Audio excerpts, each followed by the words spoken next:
So, for an inverse function, sorry, Zoom did an update, and I guess that's one of the new things. To do an inverse, you are going to switch X and Y. So you are reversing the input and the output. And just as a heads up, we're going to spend the whole block simply figuring out which quadrants these belong in, because it's that important, right? For you to understand which quadrants these inverse trig functions belong in. So usually for the trig functions, remember when we played memory or we played, Battleship, I would hold up like sine of pi over 4. Like you'd have the pi part, and then you would have to say square root of 2 over 2. It's just going to reverse that. So your input is now the sides, or the ratio of sides, if you want to put that, like y over x or y over 1, whatever. And your output is now the angle. So your answer is the thing with the pi. You're simply doing it backwards. That's all that it is. You're reversing the input and the output. Do you remember how I said I'm going to bring up which ones are even and which ones are odd because it's going to matter one day? That day's today. All right. Sine was an odd function. If you don't remember that, I did a whole intro lesson on it. You got a sheet for each one of these. You can always go back and look at it. It's recorded. So I'm not going to go over that again right now. It's odd. We're going to go and put in our unit circle values for our y values, because we're going to do this in reverse. And I've got my unit circle, so you can just look up here and I will point to it and you can follow along with me. But we're simply going to do this backwards. Sine is the y values. Off we go. What's our first y value? 0. Good. And we're not, if you're like, oh, are we going to stretch, shrink, reflect these? No, we're not. Okay. Up here at the top, y value 1, back to 0, -1, back to 0. We've done that before. You're just writing it in the other row, the x's instead of the y's. So when we go to graph these, what I need you to understand about the quadrants, watch me point to this, because this is kind of the crux of the whole lesson. You got to get this part. Do you see how all the pi's are labeled on the y-axis now? Okay, so this would be 0 pi. What is this first one? I didn't label it, but it would be pi over 2. Between 0 and pi over 2 is quadrant 1. So this entire little strip here is quadrant 1. The next one, in between pi over 2 and pi, that's quadrant 2. You're talking about in between pi over 2 and pi, that's this part, quadrant 2. And then you keep on going around. In between pi and 3 pi over 2 is quadrant 3. This is quadrant 4. So it's those little strips of space. Now, if you go backwards, and watch me point to this, if we start here and go backwards, you rotate negatively, which quadrant do you go into? 4. Do you see that here? I'm pointing at it. You go backward. Remember I had my little paper clip and I would go like this? Okay. So this one is going to be quadrant 4. And then if you keep going backwards around the circle, the next one will be 3, and then 2, and then 1. I'm not going to label that on every single one. You can if you want to. I think as long as we understand that, we're okay. So we're going to take the values in our table and go ahead and plot them. So you're going to start with 0, 0. And then the next one is 1 pi over 2. So that's going to be right here. And then 0 pi. So I don't mean 0 pi. I mean the point 0 comma pi. And then -1, 3 pi over 2. And then 0, 2 pi. Oh my gosh, what is that going to look like when we connect them? It kind of looks like an S, but it's going to be a wave that is sideways. All right. So what I want you to do is keep the pattern going exactly like you did on the test that you just took. You're not allowed to take a test and then immediately let it all evaporate, in math especially, because it builds on itself. And again, not here to grade your art skills, but just make an attempt to make it a nice smooth curve. I always feel like this looks sort of like a double helix. Do you know what I'm talking about? Like DNA? Yeah. Like that's, I mean, I know it's not, but that's just always kind of what it reminds me of.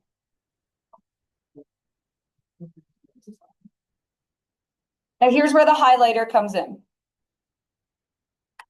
We can't keep the whole thing, because what's wrong, like something should bother you about that. You should be like, hey, wait, hold on a second. Something isn't right. What is the matter with that?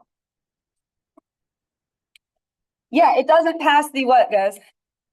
Vertical line test, which means it's not a function, all right? Now, when you choose which quadrants you get to keep, and again, this is the point of the whole lesson, you start with quadrant 1.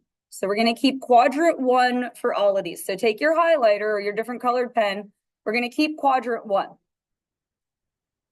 Now look at, can we go into quadrant 2? Would that be allowed? No. Now listen to me. If you can't go forwards into quadrant 2, then you can't get into 3 or 4 that direction. It's kind of like if you're driving along and a bridge gets knocked out, can you make it to the other side and keep going? No. So if you can't go any further this way, you can't get to any of the rest of that. It's kind of like the road is closed. All right.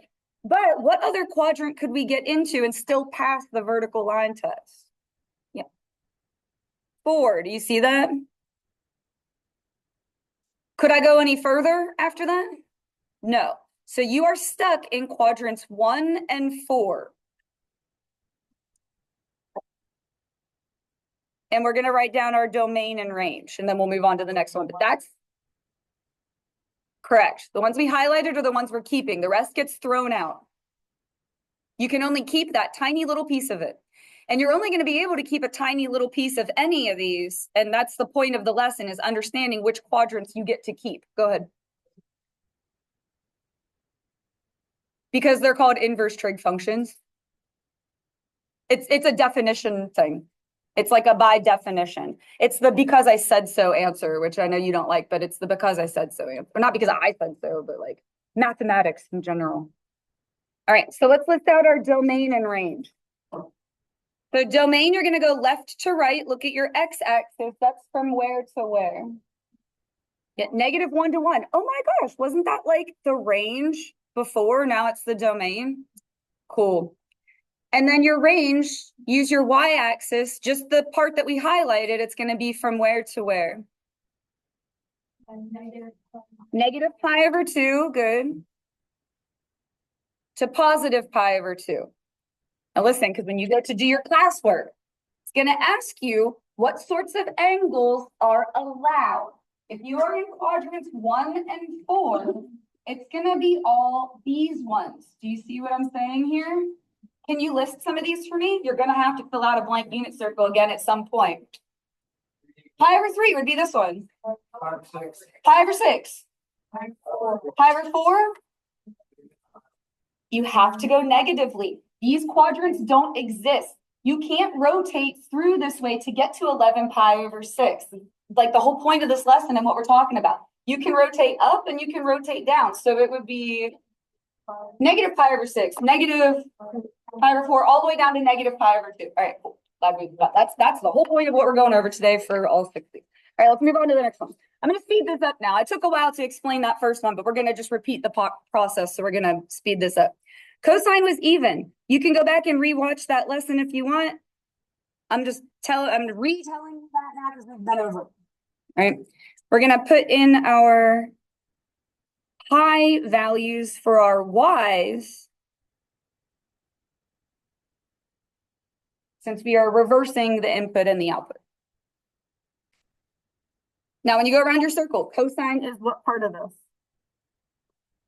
X, good. So your first x number 1, and then the next one 0, -1, 0, 1. You're going to get another wave. It's going to be sideways. It's just going to start in a different place than sine inverse did. So you're going to start at 1, 0 pi, which would be right here. So that first point is 1, 0 pi, and then 0 pi/2. And I'm going to stop talking at this point because I'm not going to narrate every single point to plot, but I just want you to continue the pattern. I'm going to try and draw mine as quick as I can so I can get my hand out of the way. And we'll just all take a minute and make sure we can draw our graph. It should look like that.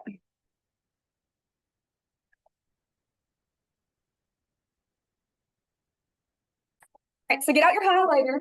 You always start with quadrant 1, which is this first little like strip of space here. So you always start with quadrant 1. And then you just see how much further could you go without breaking the vertical line test. So what other quadrant could you get to? Could we go down into 4? No, because that's gonna, break your vertical line test. And so you can't go any further that direction. Again, it's kind of like the bridge is out. You can't go any further. So what quadrant can we get to? 2, good. All the way to pi. That's it. Yeah, that's it. So we're gonna say this one is in quadrants 1 and 2. And we're gonna list our domain and range. And then I'm gonna real quick on the board go over that again, and then we'll move to the next one. So what is your domain? Look at your x-axis left to right. Yep, -1 to 1, same as sign. And your range. Yep, starts at 0 pi, the part we highlighted, and goes up to pi. So look at the board for just 1 second. Humor me, I just want you to get this. This is kind of the whole point. So this one is in quadrants 1 and 2. You don't have these. You can't get there. It's like the bridge is out. You cannot rotate through this. So what are some of the angles that would apply for this one? Pi over 6, pi over 4, pi over 3, pi over 2, and then 5 pi over 6, 2 pi over 3. Do you get what I'm saying? Like all of those ones? You guys with me there, or are you doodling? All right, go ahead and flip over. We'll do these 2 and then I'll give you your break. So cosecant, go ahead and fill in for your y values. What shape was this one on the test that you just took? Happy face. Smiley faces and frowny faces. They're just going to be sideways. And so how do you get cosecant from your unit circle? What you're going to flip the y values. All right, so your first y value is 0. You can't flip that, so undefined. The next one is 1. If you flip that, 1. You almost don't need the circle anymore if you can just keep the pattern going. What's the next one? Yeah, undefined, -1, undefined. Now on the test you just took, when you graphed cosecant, you had vertical asymptotes. What do you think we're going to have here? Is it perfect? All right. So the first one's at 0 pi. So going this way. And then you get 1 comma pi over 2. So that's that point right there. And then another asymptote. And then the next one's going to be at -1. And again, I'm going to stop narrating because I don't want that to get super annoying. But everybody just take a minute, draw the graph, and then we'll highlight.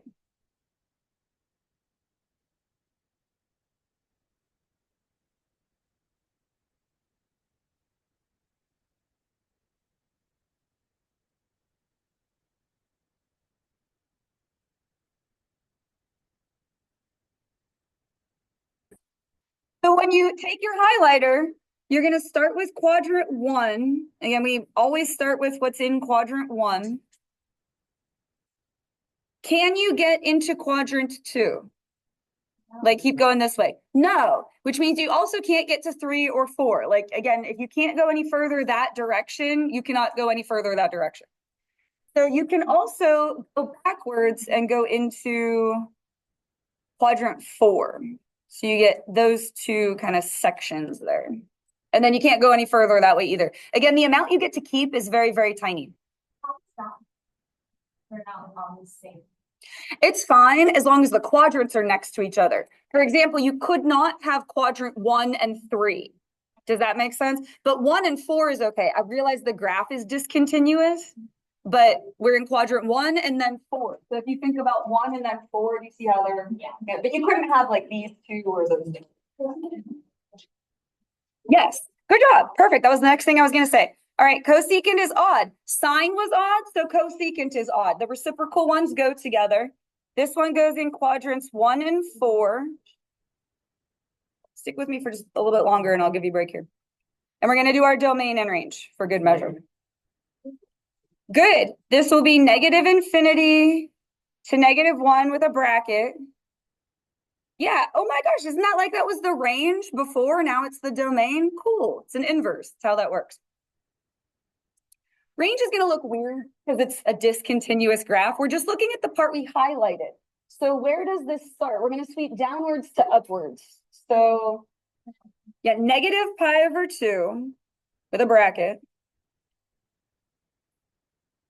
up until the asymptote, which is where? 0 pi. So since that's an asymptote, I have to put parentheses, good, union, and now we're going to do this part we highlighted. So that would be where to where. And 0 pi again, parentheses, up until positive pi over 2. So if you were talking about what values work, it's all of these except for the 0 pi. Do you see what I'm saying? It's all the ones that we mentioned before, but not the 0 pi. Okay, we'll do one more and then I'll give you your break. So again, secant, go ahead and put in your unit circle values for this one. How do we get secant from our circle? 1 over x. You're going to flip x. Again, if you can't flip 0, that would be an asymptote. They're going to be horizontal. So what is your first x number? 1, good. And then the next one's 0, so undefined. And again, my hope is you can kind of toss out the circle at that point and just keep the pattern going. Like once you start it, what's the next one? Yep, -1, undefined, 1. So everybody just go ahead and take a minute and graph it. I'll try to do it as quick as I can and get my hand out of the way so that you can see it.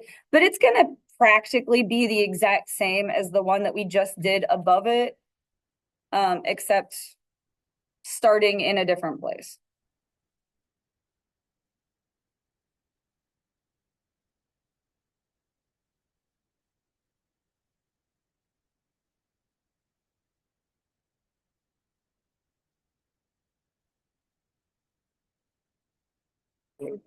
So when we go to highlight, you're going to always start with quadrant 1. And then which other quadrant can you get to without breaking your vertical line test? 2. Do you see how 4 would break your vertical line test? So that means you can't go any further this direction. If you can't go down into quadrant 4, then you can't go any further there. But we can do quadrant 2. And then that's it. Cosine was even, so secant is also even. And this is in quadrants 1 and 2. And at this point, I want to see if you've noticed the pattern yet. The odd ones are in what quadrants? 1 and 4. The even ones are in 1 and 2. So that's how you can remember it. And we're going to just list out our domain and range. So humor me for 1 moment longer, right? Domain, you're sweeping left to right. So that's going to be where to where. Again, just look at the part we highlighted. Yep, negative infinity to -1, union. Yeah, same as above.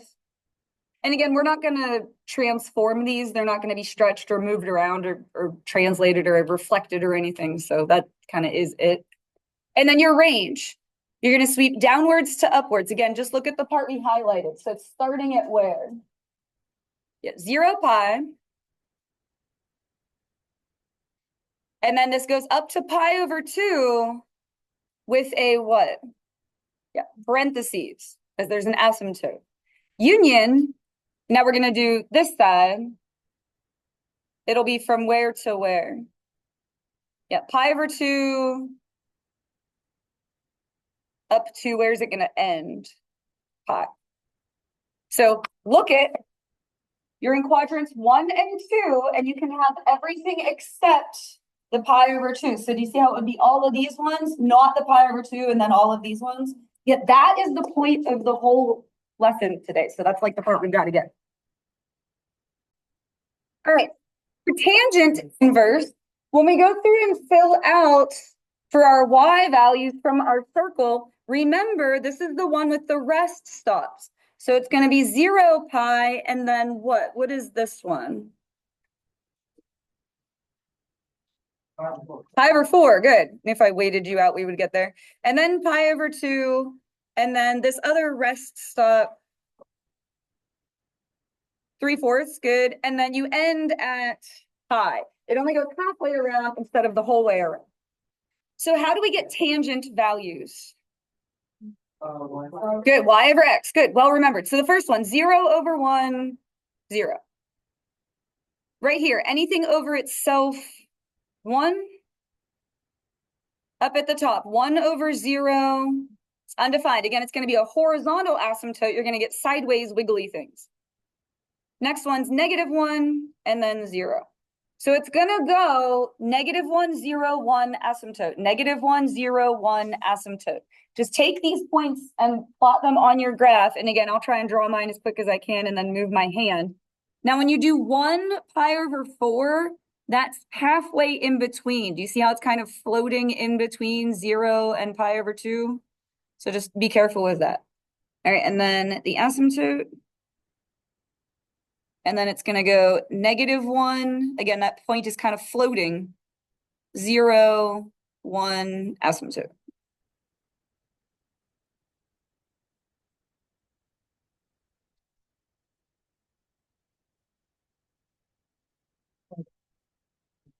Yeah, I'm trying to draw mine as fast as I can and then get my hand out of the way so that you all can see it.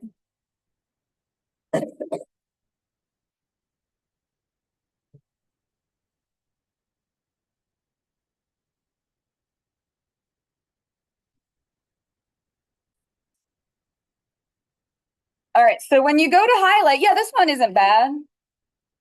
You always start with quadrant 1. So that's this part. And we're going to follow our pattern because it's going to kind of feel like an either or, like, well, we could go either direction. But tangent is odd, and based on the pattern that we found on the other ones, because this is a definition thing, has to follow the same pattern. Which quadrants were the odd ones in? 1 and 4. Because I know it looks kind of like you could go either way. You don't get a choice. It's by definition. So it's 1 and 4. It's this part.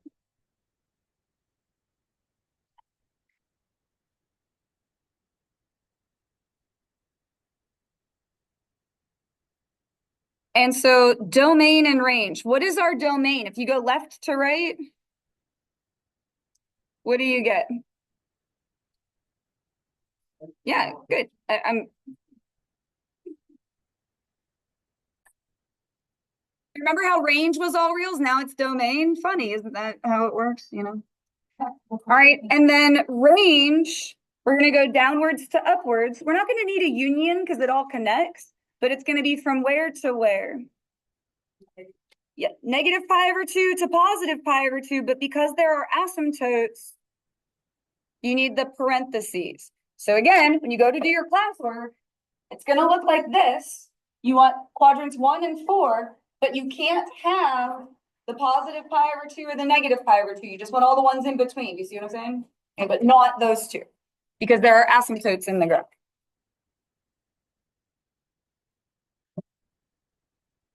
Let's go and do this last one.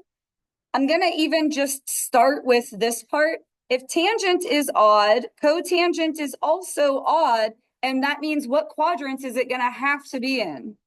Yeah, it has to be 1 and 4, because this is going to be another situation where it looks like you could go either way, but you can't. And it's by definition. By definition is always that answer everybody hates. It's like the because I said so.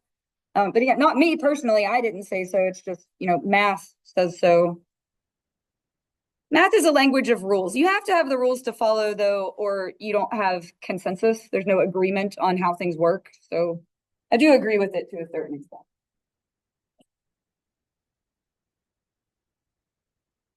So how do you get cotangent values from your circle? Good. X over Y. So the first one, 1 over 0, undefined.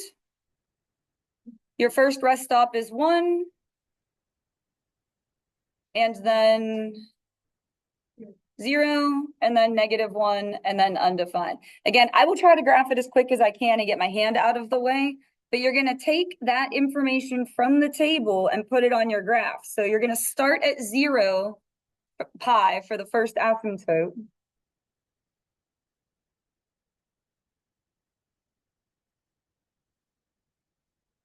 And just 2 of these will be good enough, actually. Just need to go a little bit in both directions.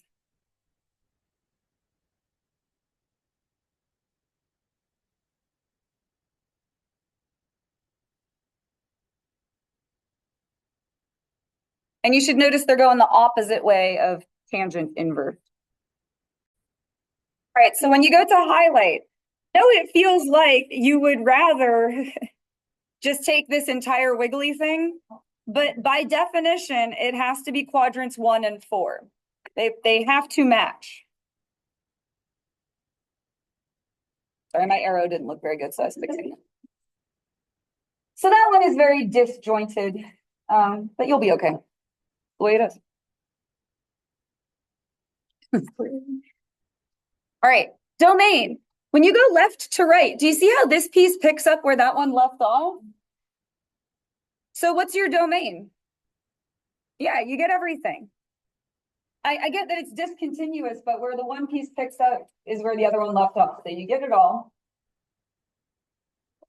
And then your range, so downwards to upwards, where is it starting?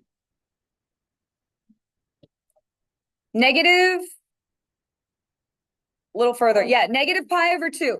Now there's an actual point there. So bracket or parenthesis.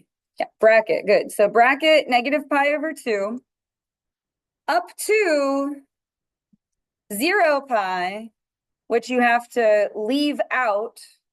You're kind of skipping over that one. And then on the other side, all the way up to where does it end? Yeah, positive pi over 2.